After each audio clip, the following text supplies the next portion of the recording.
La Bible dit, mes pensées sont élevées des vôtres. Dieu dit, mes pensées ne sont pas vos pensées, elles sont élevées. Et la Bible dit aussi, le cœur est trompeur par-dessus tout.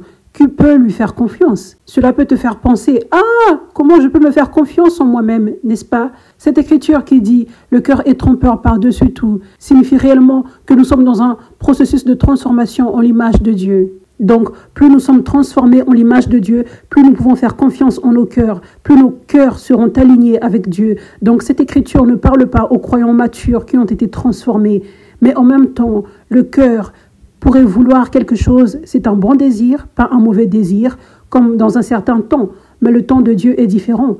Tu peux être comme je veux ceci maintenant, et c'est un bon désir. Ça peut être comme la croissance du ministère, je veux ceci maintenant, mais le temps de Dieu est par ici.